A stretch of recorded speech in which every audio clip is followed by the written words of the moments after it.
Welcome to my Step Plus YouTube channel. Dear viewers or dear students, how are you? Hope you are well. Today we are going to discuss about class 10 second and chapter first poem The Fable. এখন আমরা class 10 এর ঠিক দ্বিতীয় যে অধ্যায়টি রয়েছে সেটি প্রথম কবিতা। এই কবিতাটির নাম হচ্ছে ফেবল। আর এই ফেবল কবিতাটি আমরা আলোচনা করব। তার আগে ফেবল জিনিসটা কি বা হোয়াট ইজ ফেবল এটি একটু আমরা জেনে নিই। তাহলে what is fable? Fable is a fictitious short story which has irrational animals. They can talk, speak, think or acted like human, and it must has a moral. This is fable. তাহলে fable জিনিসটা কি? Fable হচ্ছে ফিকশাস, অর্থাৎ তাহলে fable হচ্ছে একটি কাল্পনিক ছোট গল্প। আর এই কাল্পনিক ছোট গল্পটি কাদের নিয়ে হয়? With irrational animals. ইরেশনাল মানে অযৌক্তিক, অ্যানিম্যালস মানে প্রাণীদের নিয়ে। আর দে ক্যান টক, স্পিক আর acted like man or human.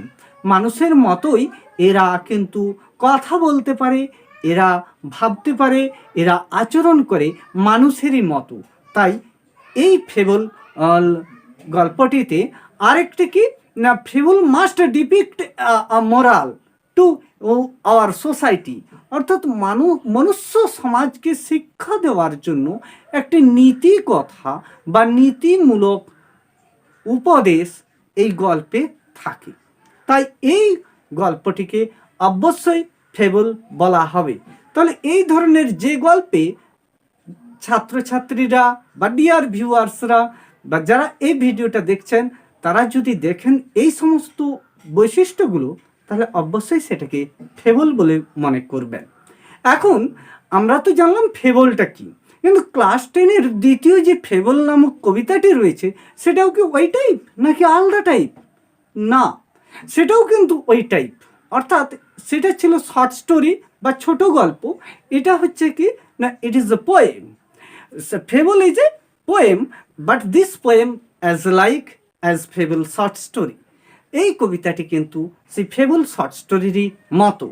অর্থাৎ এই কবিতাতে আমরা দুটো ক্যারেক্টার দেখব। The first is mountain and the second is squirrel. তাহলে এই যে ফার্স্ট ইজ মাউন্টেন, অর্থাৎ মাউন্টেনটা কি না, একটা বড় পর্বতের কথা বলা হয়েছে। তার বিশাল আকৃতি, কিন্তু পর্বত তো নড়তে চড়তে পারে না। আর স্কুইরাল এ হচ্ছে খুব ছোট্ট প্রাণী, অর্থাৎ কাঠবিড়ালি। এই কাঠবিড়ালি খুব ছোট্ট প্রাণী, এ কিন্তু নড়তে চড়তে পারে, এ খুব দ্রুততার সঙ্গে কাজকর্ম করতে পারে। তাহলে এই যে দুটো চরিত্র এখানে প্রেজেন্ট করা হয়েছে, এদের সঙ্গে আমার ফেবল গল্পের কী টান আছে না, ফেবল গল্পের সঙ্গে কি টান বা ফেবল গল্পের সঙ্গে কি মিল আছে? তাহলে ফেবল গল্পের সঙ্গে মিলটা হচ্ছে যে র্যালফ ওয়াল্ডো এমারসনের যে দুটি ক্যারেক্টার প্রেজেন্ট হয়েছে তারা হচ্ছে একে মাউন্টেন, দুয়ে squirrel.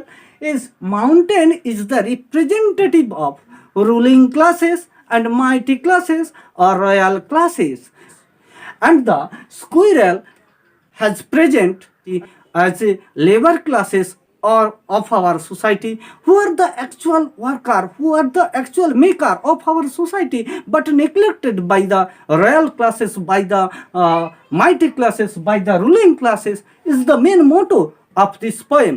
What is the gist of the poem? The gist of the poem is living, non-living, all beings has a moral value in this earth, in this mundane, in this planet, is the main gist of the poem or is the main substance of the poem. তাহলে আমরা যদি বাংলায় দেখি, অর্থাৎ আমি যেটা বললাম ওটাকে যদি আমি বাংলায় ট্রান্সলেট করে বলি যে ফেবল কবিতার সঙ্গে ফেবল গল্পের মিল কোথায় না, ফেবল গল্পের সঙ্গে ফেবল কবিতার মিল আছে, প্রচুর রয়েছে, একই টাইপ এই ফেবল কবিতা এবং ফেবল ছোট গল্প। অর্থাৎ এই গল্পে দুটি চরিত্র উপস্থাপিত হয়েছে র্যালফ ওয়াল্ডো এমারসনের দ্বারা। এই দুটো চরিত্র হচ্ছে মাউন্টেন এবং স্কুইরাল। মাউন্টেন হচ্ছে অভিজাত সম্প্রদায় বা শাসক শ্রেণীর প্রতীক হিসেবে কবি এখানে উপস্থাপিত করেছেন মাউন্টেনকে এবং স্কুইরেলকে আমাদের সমাজের যারা নেগলেক্টেড ক্লাসেস বা কি বলা যায় যারা অবহেলিত, কিন্তু তারা সমাজের মেন কারিগর অর্থাৎ সমাজ গঠনের মেন কারিগর যারা, তারাই কিন্তু অবহেলিত। এই কবিতার তারা কবি এখানে সমাজের জ্ঞানচক্ষু উন্মোচন করেছেন। কিন্তু সেই কিভাবে অবহেলিত সেটা আমরা যখন কবিতাটা পাঠ করব তখনই আমরা দেখতে পাবো। আবার এই স্কুইরেলের কিন্তু জ্ঞান বুদ্ধি বিবেক সবই রয়েছে, আর সে খুব বিবেকবান কথা বলতেছে বলে মাউন্টেনকে জ্ঞান শিক্ষা দিচ্ছে এই কবিতাতে আমরা দেখব। একটু পরেই যখন আলোচনা করব তাহলে আমরা দেখলাম যে মাউন্টেন এবং স্কুইরেল এরা কিভাবে এদেরকে কিভাবে কবি এই কবিতার মধ্যে কেন কবি উপস্থাপন করেছেন এই কবিতার মধ্যে, বা এই দুটি চরিত্রকে কেন নিয়ে এসেছেন এই কবিতার মধ্যে। এরপরে আসবো যেটা হচ্ছে যে কবি এই দুজনের মধ্যে একটা বিবাদ লাগিয়ে দিয়েছেন।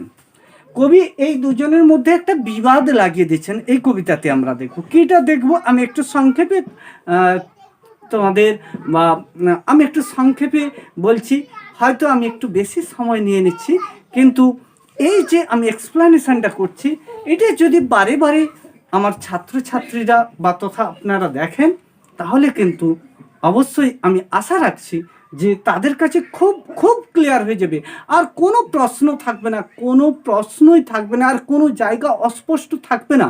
আমি যেভাবে এক্সপ্লেনেশন করে দেবো, আমি যেভাবে মানেটাকে তুলে ধরবো, একটু বাদেই দেখবেন আপনারা বা ছাত্রছাত্রীরা দেখবে তোমরা যে কীভাবে কত সুন্দরভাবে আমি যেভাবে তুলে ধরছি তাতে কোথাও আর অস্পষ্টতার জায়গা নেই। এমনকি এক্সারসাইজও ক্লিয়ার করে দেবো। একটাই ভিডিও, শুধু সাথে থাকবে আর পরপর ভিডিওগুলো দেখতে থাকবে, এই অনুরোধ থাকলো।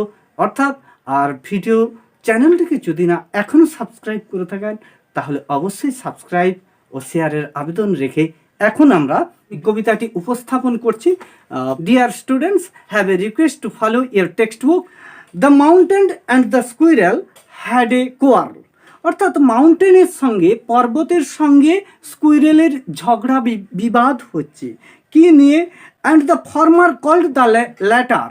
অর্থাৎ ফর্মার মানে প্রথমের জন, ফার্স্ট ব্যক্তি কাকে বলছে? কল্ড দ্য ল্যাটার, পরের ব্যক্তিকে বলছে। কি বলছে? লিটল প্রিগ, খুদে নীতিবাজ কোথাকার।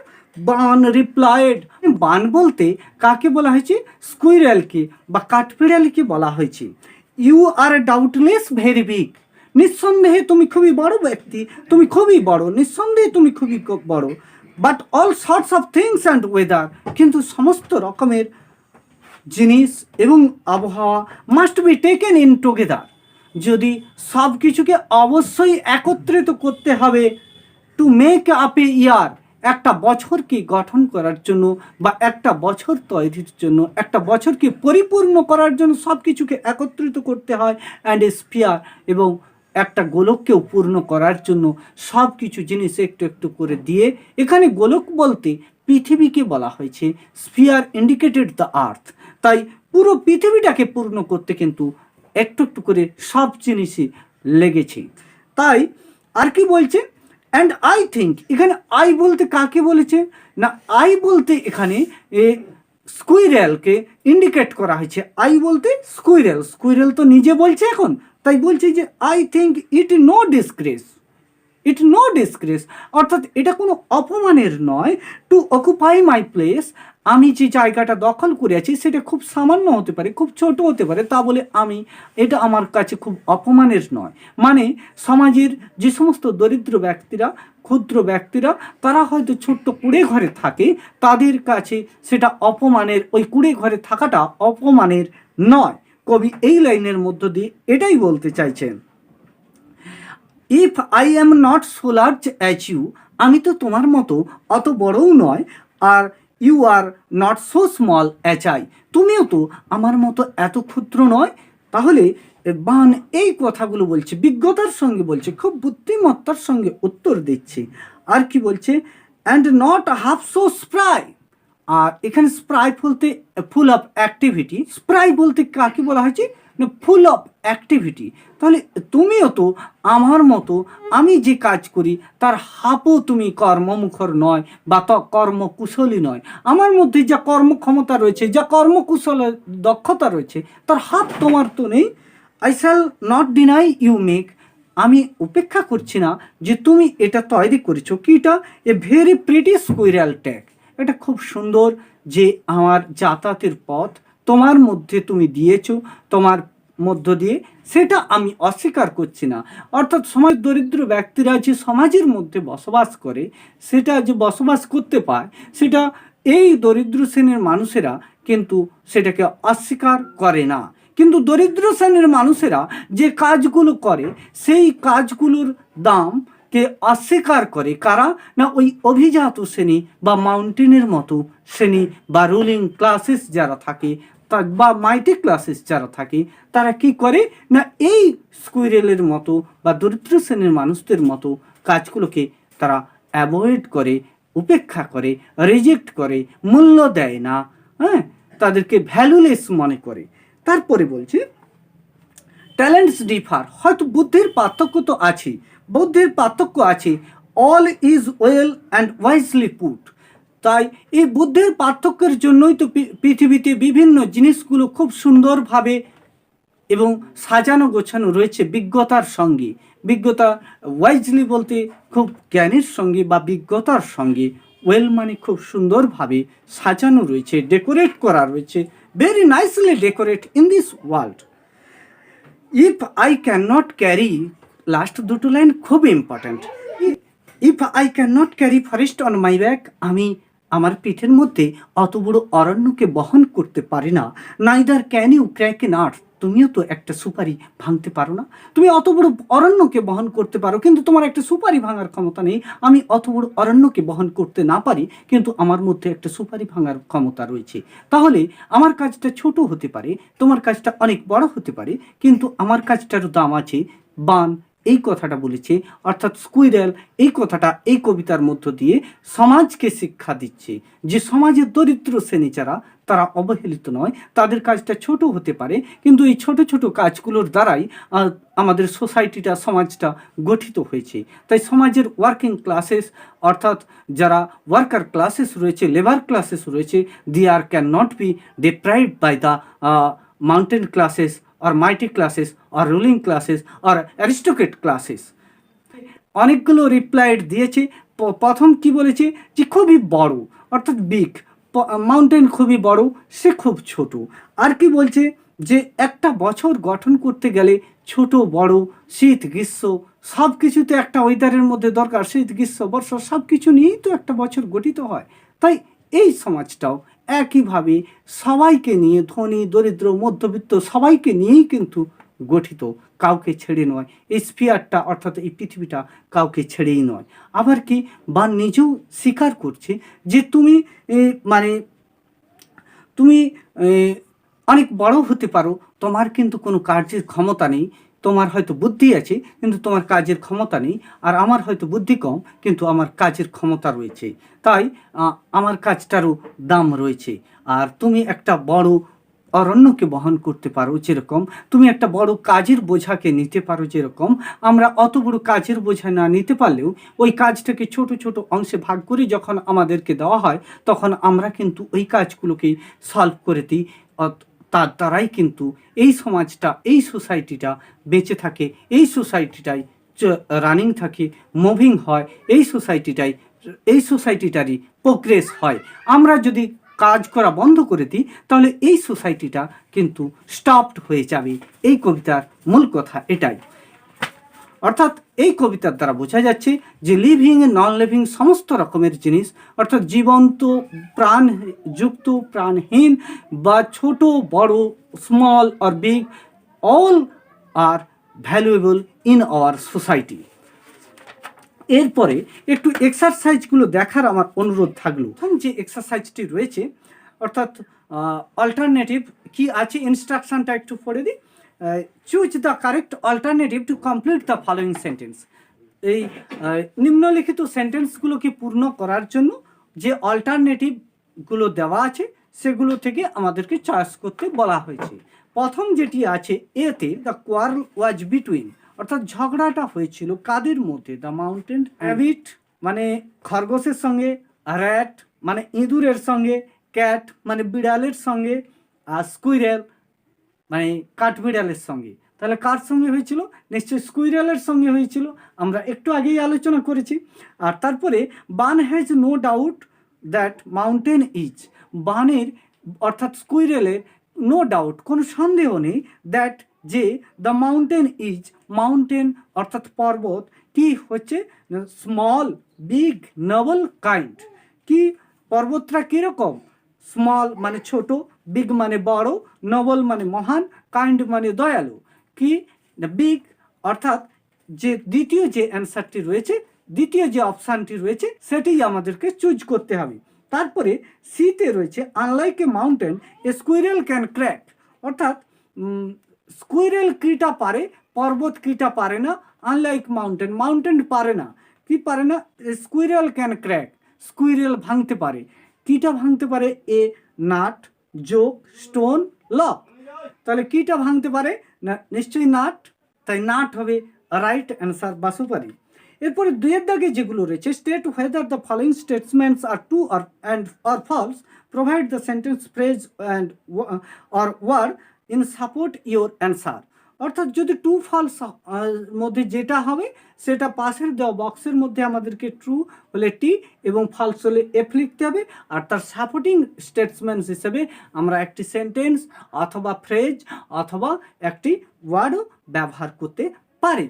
তাহলে এখন প্রথম যেটি রয়েছে সেটি আমি পড়তেছি, the mountain called the squirrel little bun, mountain স্কুইরেলকে কি বলেছে, লিটল বান, অর্থাৎ ছোট্ট কি বলেছে, বান বলেছে না লিটল প্রিগ বলেছে, নিশ্চয়ই লিটল প্রিগ বলেছে, আমরা এখনই আলোচনা করেছি, আমাদের টেক্সটে রয়েছে, তাই আমরা দেখতেও পারি যে প্রথম থেকে 3 নম্বর লাইনের একেবারে শেষে রয়েছে লিটল প্রিগ, তাহলে ওই লাইনটাকেই আমরা সাপোর্টিং লাইন হিসেবে ব্যবহার করতে পারি, বা লিটল প্রিগটাকে শুধু আমরা এখানে ব্যবহার করতে পারি, আর নিশ্চয়ই এটার অ্যান্সার ফলস।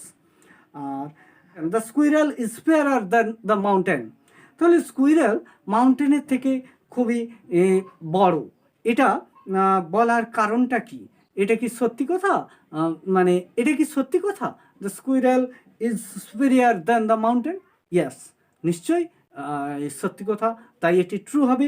আর এর সাপোর্টিং স্টেটসমেন্ট হিসেবে আমরা দিতে পারবো, নিচ থেকে দেখো 6 নম্বর লাইন আর উপর থেকে ঠিক 14 নম্বর লাইনে এই অ্যান্সারটি রয়েছে, নট হাফ সো স্প্রাই, এই লাইনটিকে আমরা সাপোর্টিং স্টেটসমেন্ট হিসেবে দিতে পারবো ওখানে। তারপরে সিতে যেটা রয়েছে, the mountain can carry forest on it's back, mountain অর্থাৎ পর্বত ক্যান ক্যারি বহন করতে পারে, ফরেস্ট মানে অরণ্য, অন ইটস ব্যাক এর পিঠে, তাহলে এটা সত্যি কথা, আর তাই এটি ও ট্রু হবে। আর এর সাপোর্টিং স্টেটসমেন্ট হিসেবে আমাদের শেষ লাইনের উপরে যেটা রয়েছে, অর্থাৎ শেষ থেকে উপরের লাইন দ্বিতীয় line, if I can not carry forest on my back, এই যে লাইনটা রয়েছে এখানে আই বলতে বান বা কাঠবিড়ালিকে বলা হয়েছে বা স্কুইরেলকে বলা হয়েছে, তাই যেহেতু কাঠবিড়ালি পারে না তাহলে কে পারে, নিশ্চয়ই মাউন্টেন পারে, mountain can carry forest on it's back, this is the right answer, তাহলে এটা ট্রু হলো। আর 3-এর দাগে যে কোশ্চেনগুলো রয়েছে 3টে রয়েছে, এতে যেটা রয়েছে, who had a quarrel with the squirrel, স্কুইরেলের সঙ্গে কার কোয়ার্ল হচ্ছে, ঝগড়া হচ্ছে, এই ক্ষেত্রে একটি শর্ট টেকনিক বলে দিই, যদি হু দিয়ে প্রশ্ন থাকে তাহলে ডিয়ার স্টুডেন্ট অ্যান্সার দেওয়ার সময় এইখানে হুয়ের পরে যেটা থাকুক ডট ডট ডট ডট আমি দিয়ে দিলাম, এই হু দিয়ে যদি কোশ্চেন থাকে তাহলে শুধু হুটা কেটে দিয়ে অ্যান্সারটা বসিয়ে দিলেই বাকি যেটা আছে সেটা লিখে দিয়ে লাস্টের শুধু ইন্টারোগেটিভ সাইনটা তুলে দিয়ে ফুল স্টপ যদি ব্যবহার করা হয় তাহলে কিন্তু আমাদের অ্যান্সার কমপ্লিট হবে এবং একদম রাইট, 100% রাইট। অন্যভাবে অ্যান্সার দেওয়া যায় কিন্তু এইভাবেও অ্যান্সার দিলে কোনো ভুল নেই, বরং একেবারে অ্যাপ্রোপ্রিয়েট থাকবে। তাই যারা পারবে না তারা কিন্তু অবশ্যই এইভাবে হু দিয়ে প্রশ্ন থাকলে ছেড়ে আসবে না, শুধু এইখানেই অ্যান্সারটা বসিয়ে দেবে, the mountain had a quarrel with a squirrel. হয়ে গেল। এইখানে মাউন্টেন লিখে দিলে আর এইখানে যা ছিল সেটা লিখে দিলে কিন্তু হয়ে গেল। দ্বিতীয় যেটা রয়েছে, what is not a disgrace to the squirrel, অর্থাৎ স্কুইরালের ক্ষেত্রে কিটা অপমানের নয়, কিটা অপমানের নয়, ছোট্ট to taking very small place is not disgrace to the squirrel. তাহলে কিটা ডিসগ্রেসের নয়, অর্থাৎ খুব ছোট্ট স্থান বা very small place, taking very small place is not disgrace to the squirrel. Next যেটা রয়েছে, what is it that the squirrel does not deny, squirrel কিটা ডিনাই বা অস্বীকার করছে না, ডিনাই মানে অস্বীকার, কিটা অস্বীকার করছে না, তাহলে স্কুইরাল অস্বীকার করছে না যে the mountain make a pretty squirrel track, the squirrel cannot deny that the mountain and make a pretty squirrel track, but among the mountain there was a pretty squirrel track is not denied by the is not denied by the barn or the squirrel. এটাও দিতে পারে, যে যেভাবে অ্যান্সারটা দিতে পারে অবশ্যই right হতে হবে। আর এই ক্ষেত্রে বলে দিই, আমাদের কিন্তু টেন্সটা ভুল করলে হবে না। এখানের সব প্রশ্নগুলোই কিন্তু দেখো লাস্ট দুটো প্রেজেন্ট টেন্সে রয়েছে এবং প্রথমেরটা পাস্ট টেন্সে রয়েছে, তাই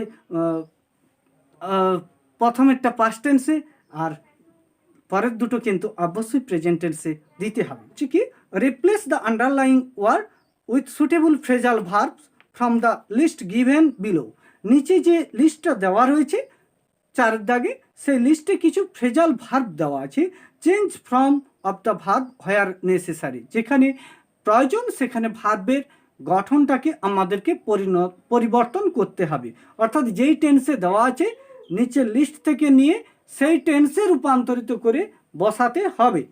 দেয়ার is one extra phrasal verb in the list, অর্থাৎ লিস্টে একটি এক্সট্রা বা অতিরিক্ত ফ্রেজাল ভার্ব দেওয়া রয়েছে। এখন আমরা ফার্স্ট দেখি, Ravi met his friend in the park. প্রথম আছে Ravi met his friend in the park, অর্থাৎ পার্কে রবি তার বন্ধুর সঙ্গে দেখা করতে গিয়েছিল। এই যে মেট আছে, মিটের পাস্ট ফর্ম আছে মেট, তাহলে নিশ্চয়ই এখানে যে অ্যান্সারটা হবে অর্থাৎ কাম অ্যাক্রস, তাহলে এটা কাম অ্যাক্রস হবে না, নিশ্চয়ই কেম অ্যাক্রস হবে।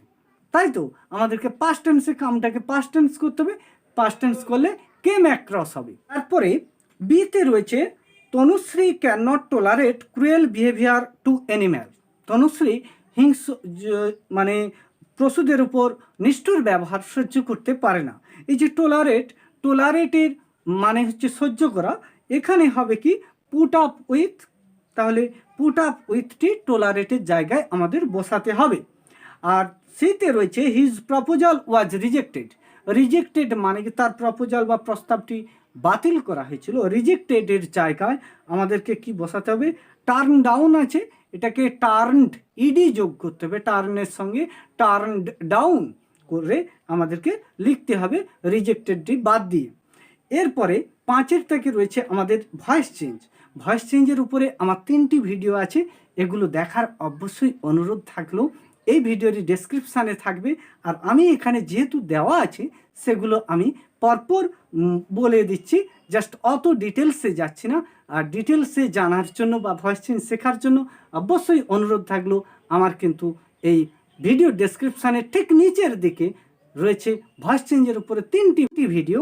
এই 3টি ভিডিও দেখলে আশা রাখছি ভয়েস চেঞ্জের আর এক্সট্রা বিশেষ কিছু থাকবে না। যদি কিছু এক্সট্রা অসুবিধা হয় তাহলে অবশ্যই আমাকে কমেন্টে জানালে আমি তো রয়েছি। আর তারপরে তাই আমি আর এখানে ওই ডিটেলসে যাচ্ছি না, জাস্ট অ্যান্সারটা করে দিচ্ছি। আর এর অ্যান্সারটা কিভাবে হলো অবশ্যই আমার ওইখানে কিন্তু ভয়েস চেঞ্জে খুব খুব খুব ভালোভাবে ব্যাখ্যা করা রয়েছে, আমার শুধু রিকোয়েস্ট থাকলো ওইগুলো দেখার। প্রথম রয়েছে 5 দাগের এতে, lock the door. Lock the door এটি ইম্পারেটিভ সেন্টেন্সে রয়েছে, একে যদি আমি ট্রান্সফর্ম করি তাহলে কি হবে, the door, let the door be locked,